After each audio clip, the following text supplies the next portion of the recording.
Hi, I'm Araba. And I'm Christina Collins. Welcome to African Lifestyle. Today on African Lifestyle, we have a different show for you all. And we invited our own Jomo Stabelfield, director, producer of African Lifestyle, to join us in this discussion. We'll be right back. Looking for a place that has all your African needs? The Live G Fashion Boutique in Prince William County is just for you.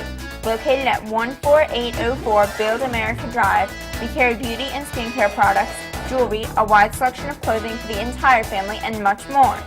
Live G Fashion Boutique, the one-stop shopping in nearby Woodbridge, Virginia. For more information, call us at 703-490-1050. That's 703-490-1050.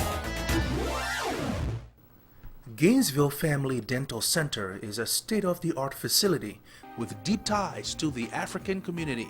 GFDC staff regularly travels to Africa, providing dental care to many who cannot afford a dentist.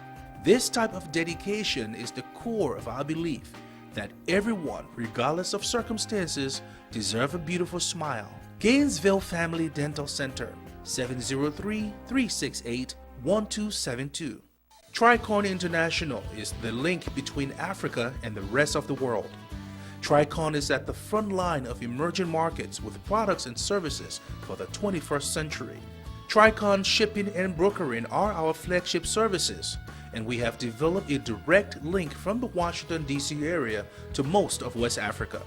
Tricon also have monthly shipping to Ghana, Sierra Leone, and Liberia. Tricon International, 703-405-3118.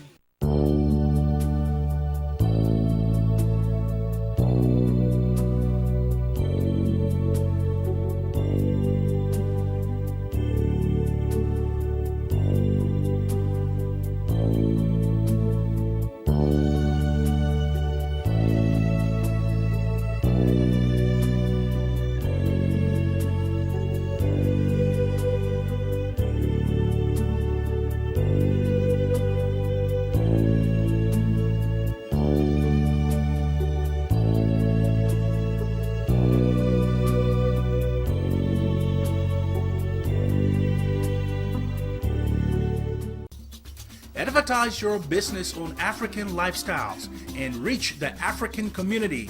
For more information, call 703-896-6212 or visit us on the web at AfriLifeTV.com. African Lifestyles, connecting business and community. Coco. Contemporary African fashion and designs by Coco. Designs that make a statement while embracing the African culture.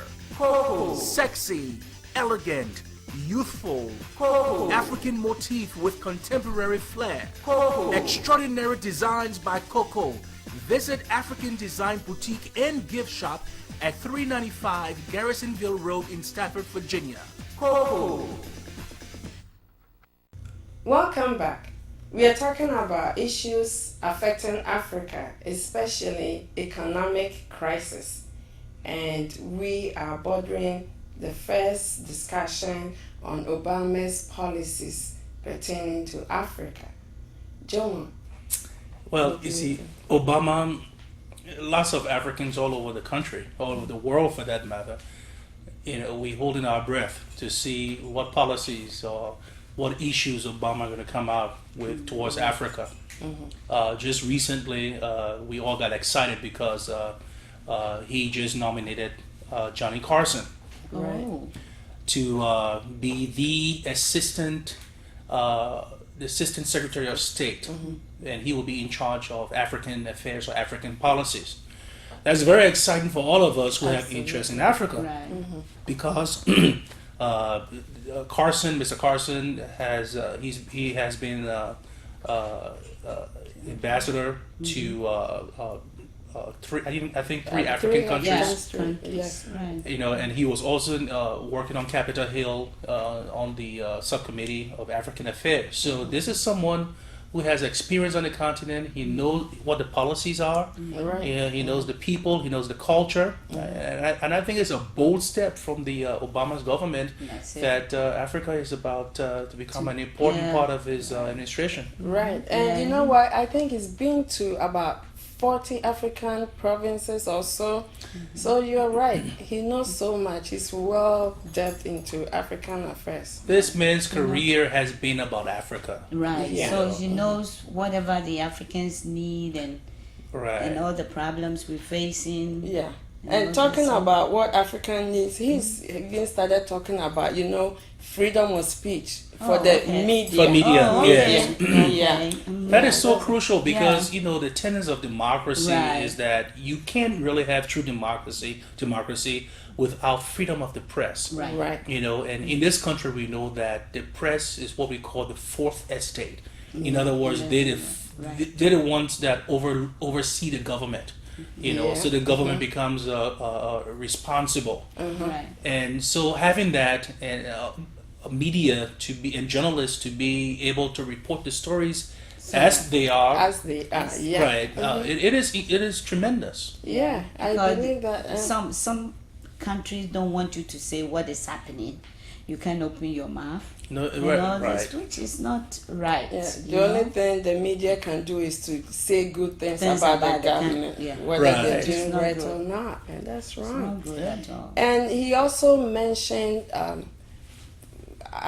Obama's government supporting the African leaders who want to stand up for the right thing. But I think in all you have to give George Bush some credit, even in that area. Yeah, he did. He did. Yes, He did well too. George Bush had, for some strange reason, regardless of his policies, Right. he had an interest in Africa. Right. He did. He definitely. even went to And Ghana, lot. right? Right. Yeah. He went to Ghana. And Kufuor, former president of Yeah. Ghana, He did a lot They with were it. like pals, you Yeah, know. right. He helped Ghana a lot, Senegal, Right. and But, all you, that. but many will argue that George Bush only did what I think any other presidents would do, simply because if you look at the progression of the world, Africa is the only continent that's been left behind. We have all the natural resources, Oh, yes, you we know, do. but why are we not doing well as know. other nations, other continents? And so I think George Bush, I don't think he was a bad guy. I mean, some of his policies are I questioned. love George Bush. The I only love thing- Obama. I love George Bush. Yeah, too. well, The only thing was the war thing. That's all. I think. Well, I disagree with that. I think it's more than just the war. I mean, some of his policies Yeah, were just yes. absolutely horrendous. Right, but Yeah. the most important one that people didn't agree was the war too. You know. The war set on a lot of on the American people conscience, people in the world. It set on our conscience, and it was a big issue. The arrogance, of the American The superpower. arrogance, Right. yes, that's know. it, which Obama is trying to change. right. America is superpower, Right. but But we still- got to do the right thing and follow human rights and all that. Anyway, enough about Bush. Yeah, ECOWAS is trying to help Africa. Right. Like before off screen, you were talking about this Indian guy the Nobel Prize winner, Yes. who brought the idea of this micro loan. Right. You Right. see, and in Liberia, I heard that there's this lady called Amelia who got a loan for $83. Right. She cracks rocks for road building, and then she went to get more loan to do Yeah. extra. How can Isn't that somebody? amazing? She's clever because how can somebody just use $85? $83, $83 even that to create something in like Africa that. it's big money. It's It not is though, $83. but to create such a business. Yeah, but the microloan, I mean, Africa is so ripe for that concept. Yeah, it's about time. It is, and and most of the business people, overwhelming majority of the business people in Africa, they're a small mom and pop operation. Yeah. And do you know something that I also saw was the Kenya. In Kenya, these ladies has formed an association, and they give themselves some loan. They get a big loan from the government, and they give it to the association give it to themselves, and they create small businesses for themselves. I saw it in, yeah, which wasn't bad. And those microloans, the reason why they work is because most of these countries, the economy is so localized, and It so the is money very stay localized. within the In the community. community. You know, Yes, and so yes. I mean, and Africa countries across the continent, they are ripe for this idea of the microloans, Yeah, and yeah. it's amazing It's good, that it's we good. haven't really embraced it. Years and years and years ago, because I think would have been proven very successful in building small businesses. Yeah, Right, because right. when It's I a went to good Ghana idea. recently, and it's not a recent thing, it's always been there. Almost every home, you see a small store. Even my mom, in front Yeah. of her store, she has a salon in her house, you know. And then I saw that it was even more than it used to be. Micro businesses. You see these people carrying their wares on their heads and selling their good Yeah, stuff. which is- Yeah, But you know, Christina, so- it's all it is for Africa to move forward. It's all about business. But I do see Rick putting his finger up, so we do have to take a break, and we'll be right back. Gainesville Family Dental Center is a state-of-the-art facility with deep ties to the African community. GFDC staff regularly travels to Africa, providing dental care to many who cannot afford a dentist. This type of dedication is the core of our belief that everyone, regardless of circumstances, deserve a beautiful smile. Gainesville Family Dental Center, 703-368-1272.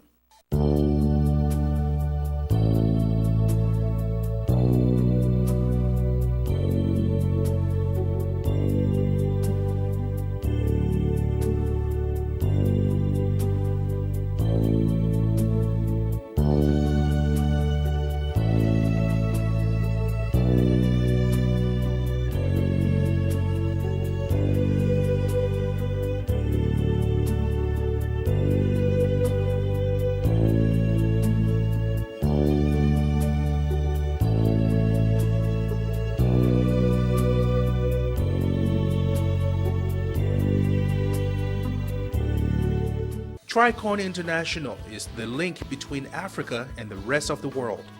Tricon is at the front line of emerging markets with products and services for the 21st century. Tricon shipping and brokering are our flagship services, and we have developed a direct link from the Washington, D.C. area to most of West Africa. Tricon also have monthly shipping to Ghana, Sierra Leone, and Liberia.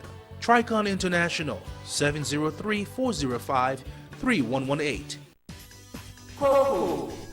Contemporary African fashion and designs by Coco. Designs that make a statement while embracing the African culture. Coco. Sexy, elegant, youthful. Coco. African motif with contemporary flair. Coco. Extraordinary designs by Coco.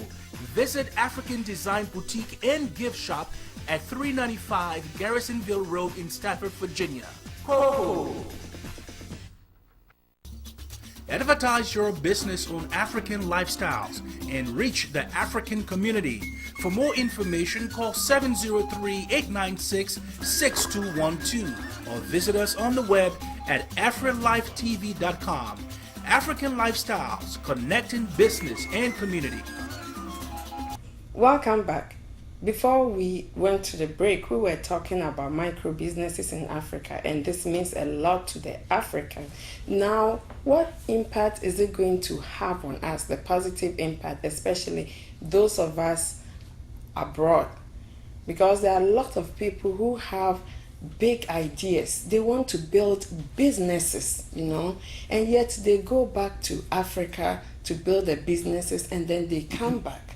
Well, a lot of them come back, because the business didn't work out. Right. Because I think what this proves is that when you start a business small, there's a better chance of your business surviving. Simply because, again, the overwhelming majority of businesses in Africa are the small mom and pop operation. Yeah. And again, it's a localized economy. So a lot of people who go back, they go back with a lot of grandiose ideas.